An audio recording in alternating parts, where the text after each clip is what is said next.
But I will also say this is a global movement, and it's also something we see throughout Europe with far-right parties that we would have never thought coming to power. And we see them in power in Sweden, in Finland, in Italy. Italy, the prime minister comes from a fascist party, and she claims it. She does not have a problem. We see them coming back in Spain. We see them, I mean, it alarms me that people are being arrested just for demonstrating. And you are right. We saw it very quickly. Nile murder disappeared very quickly from the media, very quickly. And the focus went on the burning of these and the distress of the people who have lost this reaction. Yeah, and one thing that's really ironic is that Marine Le Pen said that the police officer is innocent until proven guilty, but there was no mention of Nile being innocent. Hello, everyone. Welcome to New Wave Global. I am Zirak, a final year politics and economics student at the London School of Economics. And today I'll be interviewing Dr. Francois Verges on a very essential topic on what's right now grappling France. So before we move on, a little bit of context on what is happening. Very recently, a 17-year-old teenager, Nahil Marzouk, was shot by a police officer over a traffic violation, which led to riots and protests throughout the country. So the protests normally involved people who were teenagers, merely belonging to ages from 16 to 19 or 20. And people are saying that this time protests are much different than people have usually seen in France. Before I ask our esteemed guest about the situation at hand, we'll first introduce her. So Ma'am Francois did her PhD in political science from University of California at Berkeley. Then she has taught at University of Sussex, and she's been the member of Center of Cultural Studies at Goldsmiths University of London. Her research interests are to do with issues of history of slavery, modern slavery, remnants of colonization, and how it has now created a post-colonial world. A lot of it is to do with history of imperialism as well. And we believe that she's the perfect person to speak on what is right now grappling France. In 2008, Dr. Francois became the president of the National Committee for the Memory and History of Slavery, and her tenure ended in 2012. I'm sure she has done a lot of great work as the president, and we wish her the very best for whatever is next. Right now, so Doctor, as of now, what we see on media is that there's protests in France, and what we see is this time around it's different. The government's confused. President Macron has called an emergency meeting. There's political polarization over the issue as well. So I'll just ask you, how is the situation different this time around? The situation is both different and not that different.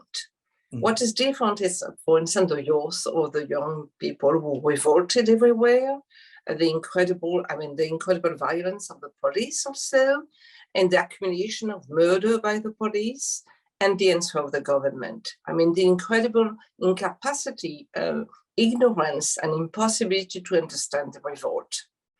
And that's, so what is different, it's also they insisted on the fact that what was burned was also, like books, libraries and other things, these young people were shown as barbarian, but that was already there. I think what was perhaps surprising for these people were the youth, how young the young person, even 14-year-old, 13-year-old being in the street and fighting back the cops. So, I mean, I do understand that one of the major difference is that this protest is usually led by young people. And now we also see that white people are also supporting people of color in those protests.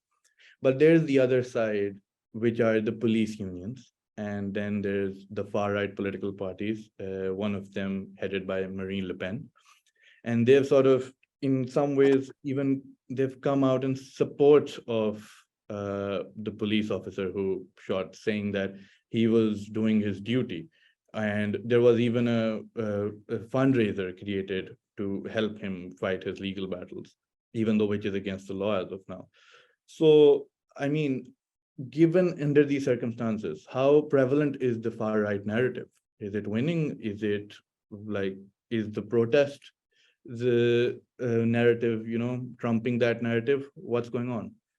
Okay, I will say there are two things. I am myself from Réunion Island, which was a French colony and is still a French overseas department. So I know that the French society and the French state has a very difficult time to handle its colonial past. Does not want really to know.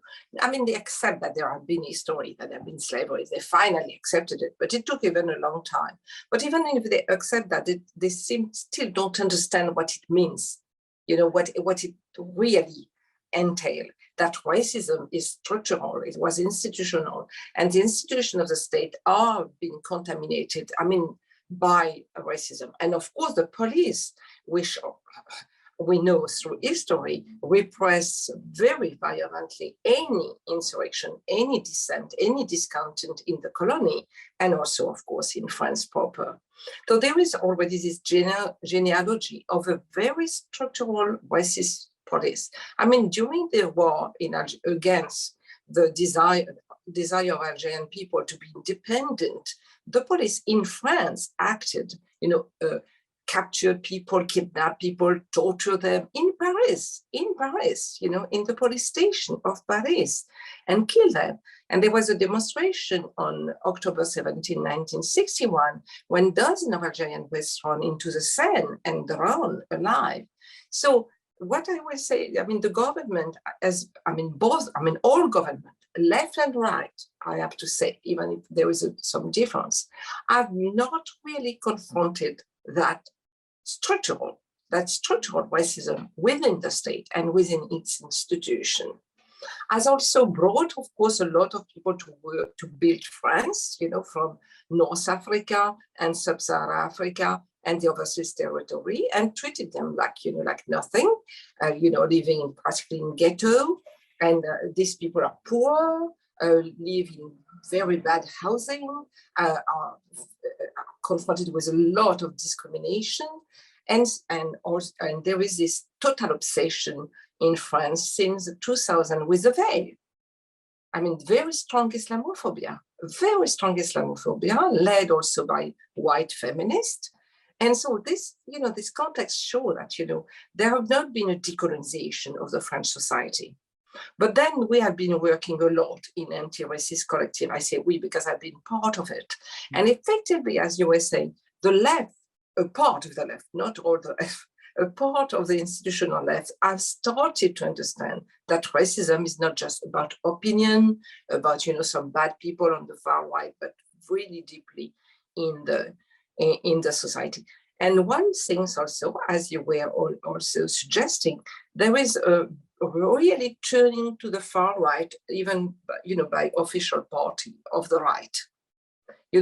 Immigration, all this question, Islam is a vocabulary that go from left to the right. Not the left is a little left, but even though sometimes among the leftists, but from the left to the far right, sometimes you hear the same vocabulary, especially around Islam. Very strong Islamophobia, because France has never dealt deeply with the war in Algeria and its colonization. And of course, a lot of anti-Black racism as well. So the anger with the murder of Nael was also following so many murders of young Black men and young Arab that have never been, known. No one policeman has been sent to jail. Not one. One or two has been, they cannot wear their weapon anymore, but that was exceptional and really due to the incredible courage of the family that never, that went on and on. Because it's very difficult to read everything. I mean, the tribunal will not listen to you. It's not just the police, but the law is not on your side. So I would say, this larger context, total obsession with the veil, strong Islamophobia, anti-Black racism, going through the schools, through the police, through the university. You don't have really a real department of post-colonial studies in any university in France. Can you believe it? Feminist studies, just one or two, course. So there is a an ignorance that is, in fact, you are educated to ignorance in France. And that ignorance gives you then the right, you're entitled to say whatever and anything, about non-white people. And the last thing I will say, that the French saw themselves as civilizing, they had the mission to civilize the non-white people. And this is still, that mentality is still very strong among French people throughout the society. This idea that these people don't really know how to govern themselves. I understand. So basically, the crux of what you have mentioned is that France hasn't really actually, even though they agree, they have never really confronted their colonial past. And that has obviously not transpired into any sort of sense of structural reforms. You have, sorry. Yeah, you have the Minister of Interior, the current Minister of Interior, but even, or even other before him, even from the Socialist Party, who absolutely deny that there is police violence. They refuse to use that expression. They deny it. And if you use that expression, it's you are, in the wrong. There is also a criminalization of people who protest. There is really criminalization. There have been laws being, voted, law against separatism, which is clearly a law against Muslim, very clearly, like a suspicion is really right away about, being Muslim or wearing the veil as a woman, that you may be, radicalized and against the value of the Republic, of the French Republic.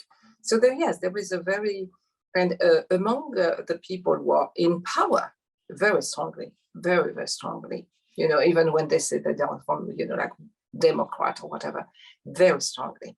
Those who govern us in France since the end of World War II have been, have never faced the colonial past. And just the last thing, we have constantly to remind ourselves that there are still overseas territory, what called overseas territory, throughout the world, which are former colonies and which are still under the domination of the state, of the French state.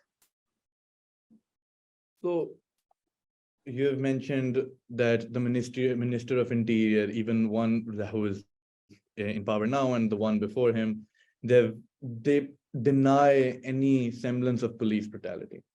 But yes, what's sort of alarming is that even though they're just denying it, they go to the other side of the spectrum, and there was a bill introduced in Parliament, which was passed in 2017, which allowed the police to, which gave police a lot of autonomous power into, checking people, stopping them. And a lot of people ever since, in many surveys, one conducted by CRAN actually, have complained that how police checks work is that they're really discriminant towards people of color. And around 91% of the Black people reported that they have been checked by police because of racial preconceived notions.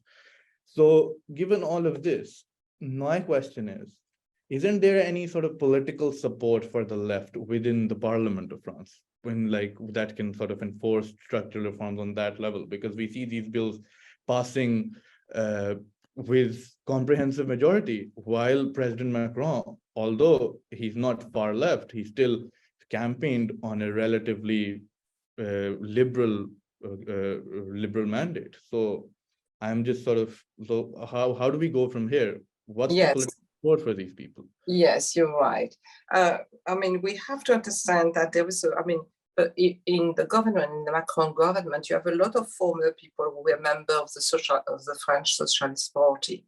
In a way, the Macron ideology, if there is one, I'm not sure that we can call it ideology, but this idea of serving neoliberalism and doing everything to serve neoliberal capitalism has been, in fact, part of the French Socialist Party.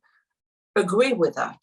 Agree with the fact that we should stop, social allowance and people are too lazy and so on. I mean, a lot of laws were taken under socialist government, laws that restricted social benefit.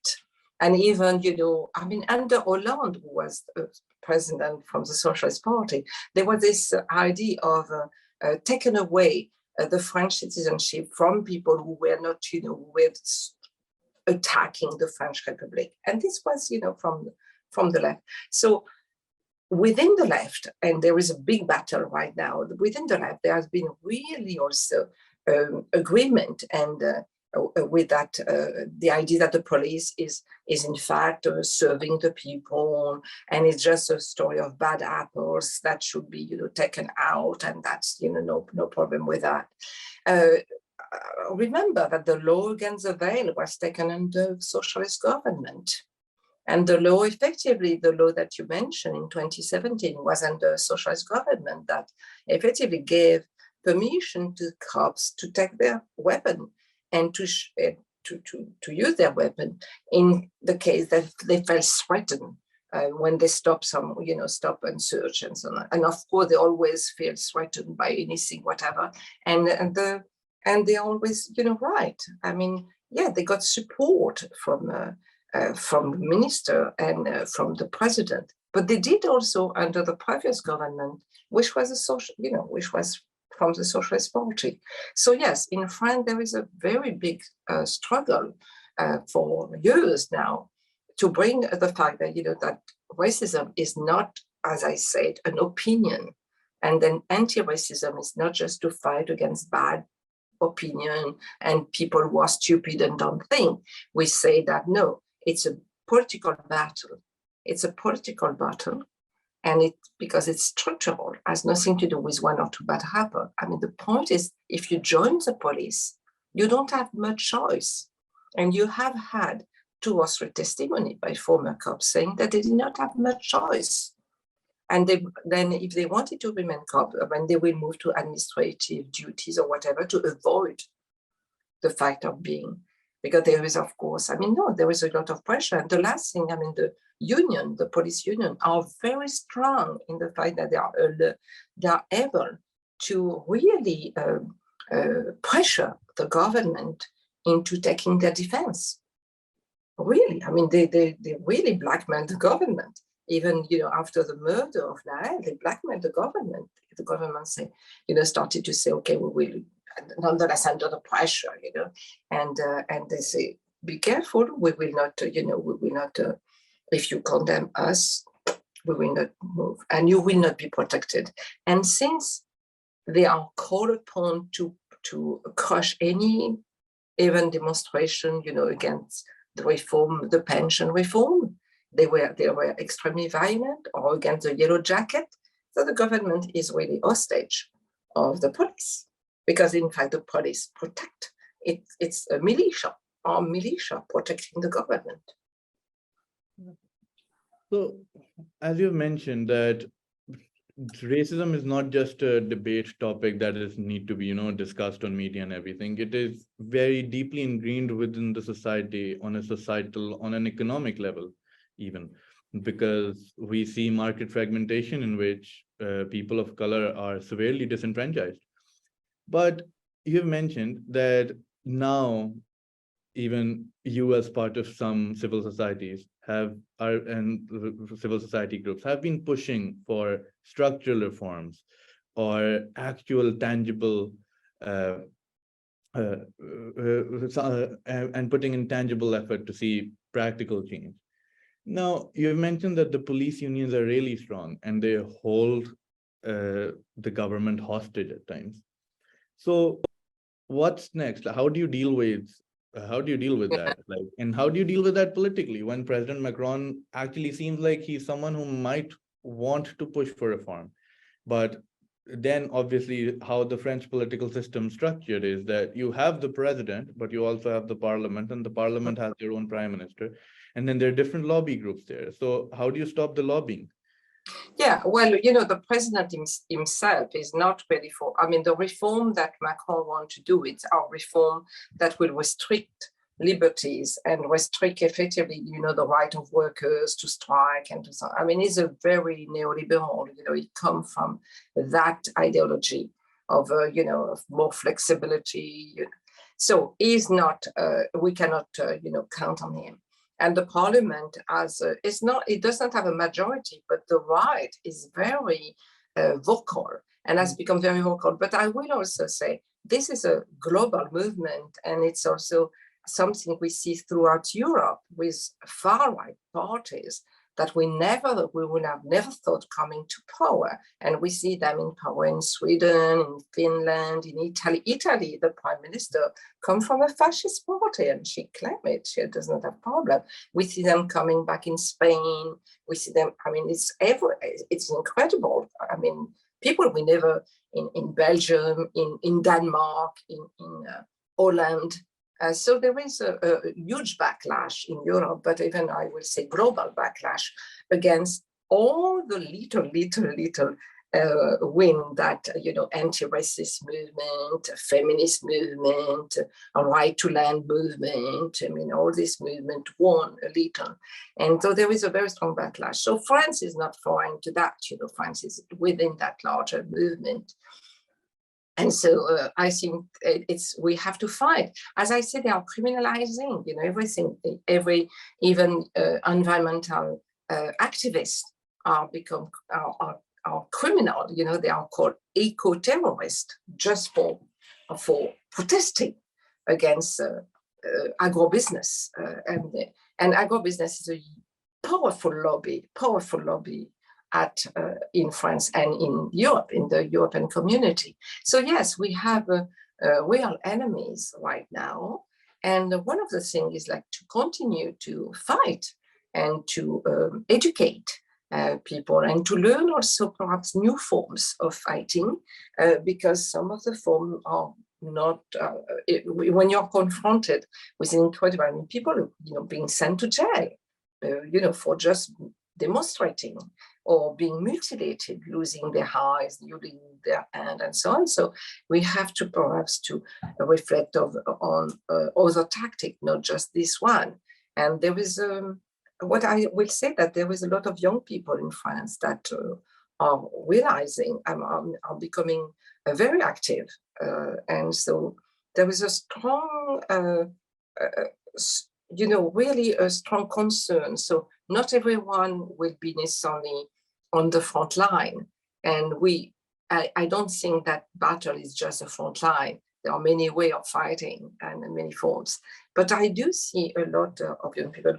I mean, when I speak in France and when I'm invited, it's mostly young people. I am in front of me, I see 20s, people in their 20s, very, you know, really very massively people in their 20s. So they want to learn. There is, for instance, among these young people, more concerned about the question of race, the question of gender, the question of the afterlife of colonialism, the North-South divide, Islamophobia, Negrophobia. There is a more concern. But like everywhere, we see also a billionaire who are absolutely very conservative and very, very on the far right, taking over the media. What we saw in the United States is coming to France. So one of the billionaires is who is very, very, very, very reactionary, very conservative, has taken over a lot of TV station and newspaper and radio.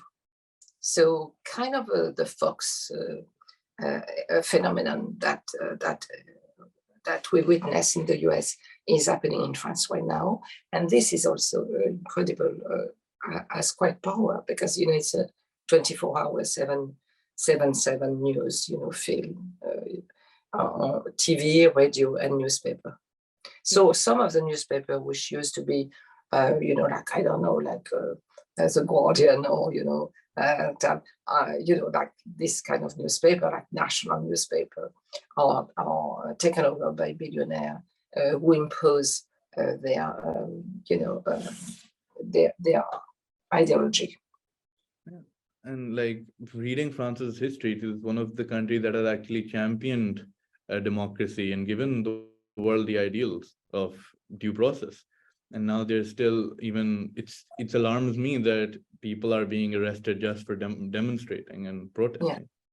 But in terms of all of this, you've also mentioned that people are labeled eco-terrorists, or, you know, these barbarians, or people who need to be fixed, especially the young people, because they need to be taught. And even President Macron said that parents will be responsible for all of it, you know, just shirking away the responsibility from themselves.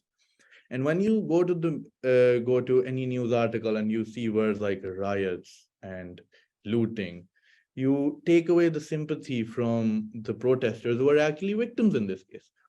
So how do you, you know, circumvent that narrative, or how affected is this movement by the media bias? Is it real?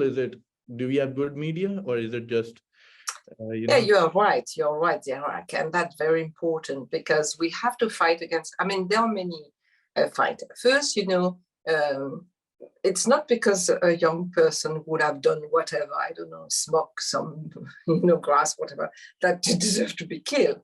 So we have to fight against the need to find an innocent person, you know, as if, I don't know, if you have even, you know, burned the light or whatever, I mean, you should be killed, you know. So first we have to fight against this idea of respectability and innocence, the way innocence has been built in that society, in this patriarchal, racist society, you know. So first, so in the movement where I am, we have to say, even, you know, if that kid or that person, whomever was, you know, was not like the perfect angel, that there's no arguments. That's one thing. The second thing, effectively, we saw it, and you are right. We saw it very quickly. Nile murder disappeared very quickly from the media, very quickly. And the focus went on the burning of these and the distress of the people who have lost their work or whatever. And the counter argument that we try to push for is like, do you know how these people live? Do you know how these people live? Do you know what is poverty for years now? Do you know how many, I mean, the gap between the rich and the poor has been growing? And then when you blame the parents of these kids, where were they? But the parents of this kid, the mother, are those who come to clean your house every day, to take care of your kids, to cook for you, you know, are the one, the you know, cleaning woman. And the men are those who pick up also your garbage, or, you know, on the subway, or, you know, or you know, everything, or deliverers, or, you know, all these little subaltern jobs that are underpaid, and you know, absolutely, where you exploit them. So, and then you blame them, but you have the time, because you have the nanny who want to pick up your kids and cook the dinner. So you arrive home and you can, you know, talk to your kids and educate them well, and send them to a country to learn some language, or take them to the museum. But this is class. There's class. And don't forget class, right? So it's like, so we have to bring back the question of class, you know, like parenting is not a universal right. There are some people who have more, you know, privilege to do good parenting, whatever that means, on top of it, because there's, you know, and there are some that effectively, so there is this class things, and for me, it reminds me of different moment in French history, when you had incredible insurrection and a lot of burning, and the bourgeoisie reacted with an incredible violence, because they were very afraid. They are very afraid of anything, of all this movement. They were very afraid of the yellow jacket. They are very afraid of these young people coming from the popular neighborhood. They are very afraid of Black and Arab and Muslim and women and Black and brown women and women of color. They are very afraid when we open our mouth and we speak. They are also afraid, and their fear also push them to be violent. Really, everything, education is bad. These people don't know. These women are like this. These men are lazy. All the colonial vocabulary come back very quickly, very quickly. What we heard under colonialism, these men, the brown and Black men, they don't know how to be good father. They don't know how to be a good companion. And the woman, this is coming back. We still hear it. And so you have the proposition to punish this family by, cutting allowance or things like that if their children are caught outside, which is totally colonial and racial and class and, gender. It's like absolutely pure bourgeois patriarchal racist reaction. Yeah, and one thing that's like really ironic is that the Marine Le Pen said that the police officer is innocent until proven guilty, but there was no mention of Niall being innocent until, proven guilty. He was just an innocent. Or, I mean, the debate over what his crime is that it comes later, but he was still a victim of police overreach, and there's video evidence for it. So yeah, I mean, the court hasn't yet decided, but statements like these and then support from police unions just shows that the situation out there is quite bleak and dire. It is quite dangerous, yes. So I mean, now that the police officer is under custody and there most likely will be a trial, do you think any hope as to justice being served? I will not put all my hope into that. Mm-hmm. I will not. I don't know if things I don't know how things going to move. Like we really have a turn towards the far right in France, but as I say, as everywhere in Europe. And as I say, the policy is supported by the government, by the president, by Macron and his minister. But what we can see is effectively a more and more consciousness among more and more people, because the Yellow Jacket, as you know, was mostly white people, and they were incredible. I mean, many were mutilated, lost their eyes, lost their hand because of police violence. And so this union of my friend Auria Botelja talked about it. How we're going to bring how are we going to build a we that bring together this different group that are being very mistreated and brutalized by police violence and by the state. So that's the work to be done.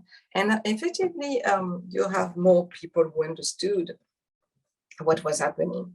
But there is still, I mean, the far right, I mean, the racist, I will not say far right only, but the racist discourse is still there, and that would be we have really to fight back. The question of these people, I mean, what we hear everywhere, these people don't work, they don't respect or whatever, so there is, I will say that anti-racism, political anti-racism is really one of the struggles of our time. Indeed, that is. So at this point in time, our only hope is that consciousness affects in the long term, and hopefully when people are more aware, there'll be better policy making. Yeah, and you have more books, more than ever on racism, on what the afterlives of slavery and colonialism, the racism and so on. This is more than 10 years ago. And as I say, I don't think 10 years ago we would have the same conversation that we have now, right? So things are moving, and form of fighting are changing also. There are also more things on social network, blogs and things. So there is an education in the sense of, getting access to more and more things. I mean, I will say yes. I will say that I've been, talking in public for a long time, And I will say that, yes, in the last, I will say 5-6 years, the tone of the conversation and the question have changed. The questions are more precise, but what can we do? And the question of what can we do? What is to be done is much more, it's there. It's not just, listening and, oh, that's interesting, oh God, and so on, which is already very good, but it's more, okay, how can we organize? And that, the sense that is urgent to organize and to find a way to organize is a very good thing. And you saw also more solidarity with migrants from people who are not activists necessarily. And really, a woman like that who could not stand that and offer to migrants the possibility to charge their phone in your house or to take a shower, things like that. So, yeah, there is the divide between those who govern and who have also the means to repress with the police and the tribunal and even the army, and also more and more people thinking. So we have also to overcome the fear, because fear is an incredible weapon in the end of power. So there is a lot to be done, but I think a lot also is being made, and I do, as I say, a lot among young people in big way, and so that's good. That's very good. Well, I mean, young people owe to you for starting the process, and we hope that we'll be a part of an important discussion and carry it forward. Thank you very much, Francois, Thank you for your time. It was really insightful, and we learned a lot about the history and root causes of what's going on right now. And thank you, Zirak. We wish the best to you and to you too. And we hope that situation is moved towards stability in France. We will. Yeah, thank you very much. Bye. Thank you.